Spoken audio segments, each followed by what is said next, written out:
player. I voted him this year because a year early, baby. I thought this is a team. I mean, I'm gonna pat you on the back on that. This year. That is age like one. You know, he is great.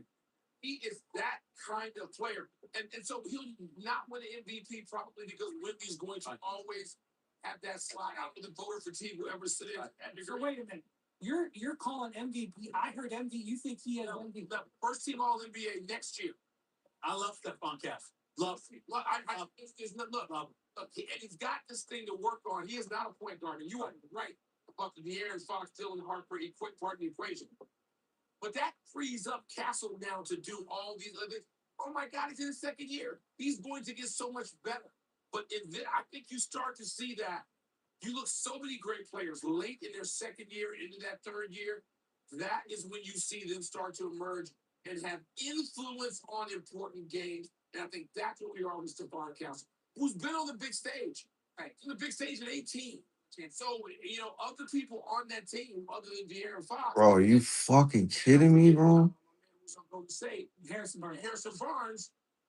Come on now, Castle's got a little bit of that. This is not limited championship DNA to him, and what he's going to be. Yo, they are dead wrong, bro.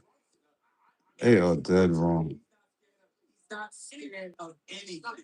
Anything. He's a rough rider. You understand? And he's Give me four of them shits.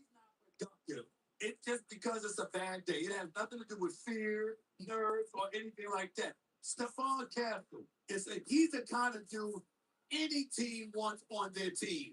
And any opponent hates going against. Of course. He's that guy. Especially because he can score the basketball. He's very good defensively, and he's ready for the moment at all times.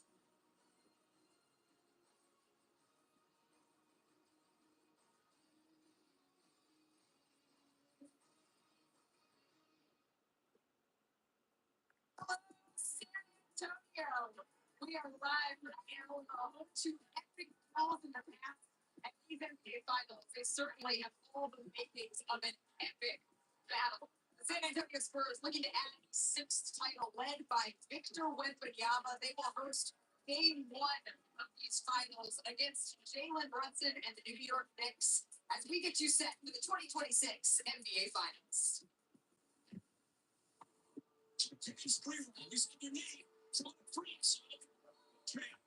The San Antonio Spurs have won their first NBA championship. In sports, history has a habit of Oh, what is this last one? fades apart. The past collide once more. Franchise built on championships, seeking to add another chapter to their story. It's Wendy's race. Fearlessly shaken by the pressure. Okay. I want to use so bad. It's like my life depends on it. But at the mega stories. For the first time in 27 years, the New York Knicks are going to the NBA Finals. After 53 years of heartbreak. Hey. Three-quarter. What's it in? Madison Square Garden. One team looking to continue their history. The other, together living can to make sure you're locked in, separated by time, reunited by fate.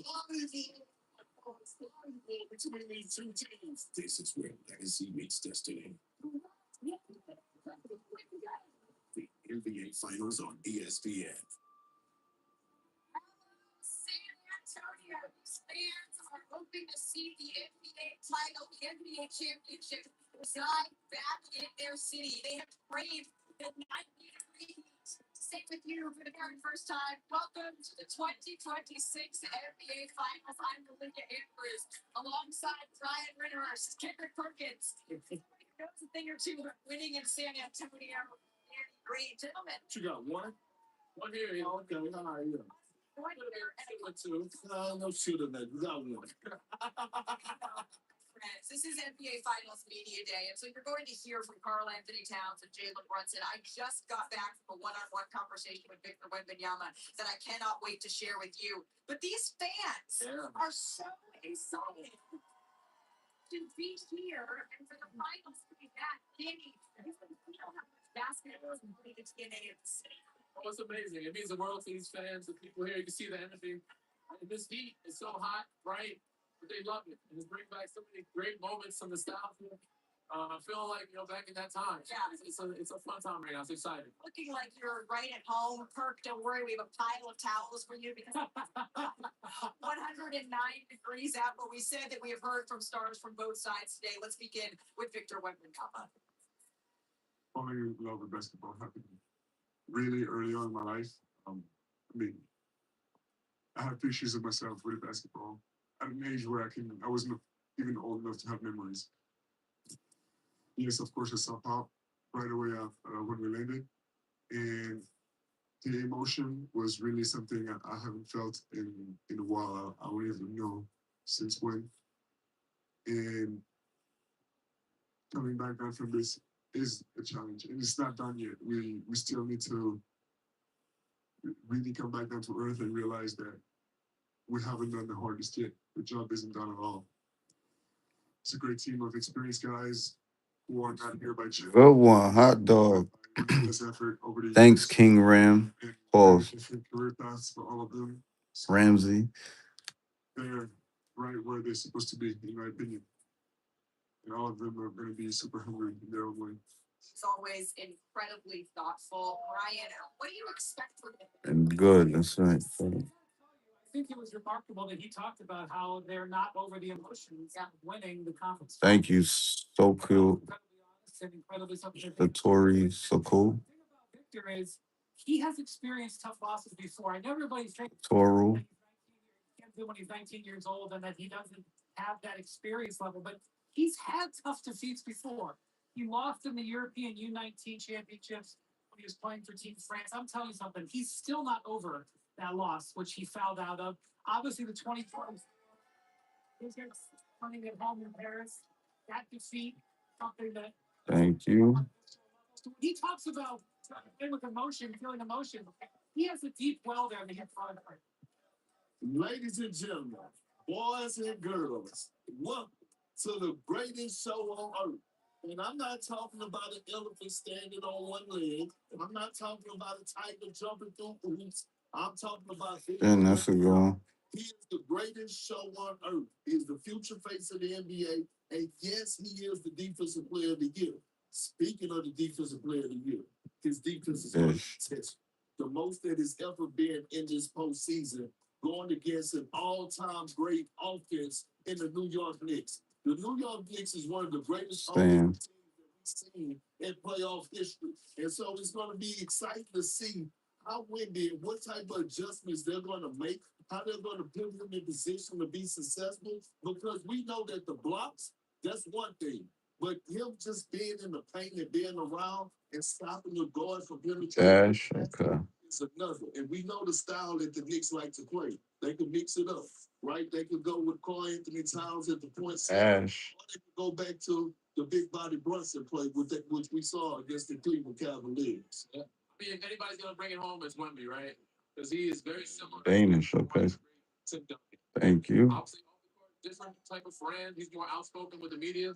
When it comes to on court, that obsession, that drive, they are very similar in how they approach the game. And Sydney, for a championship here, Wemby definitely can do it. He's more modern day big. Some might call. Oh, that was the word.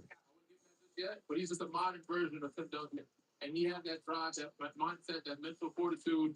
He will be great and raise his teammates up to empower them to win a championship. You know what I love about this squad? This is not the old version of the San Antonio Spurs. The culture has changed, right? These guys, they're loud about it.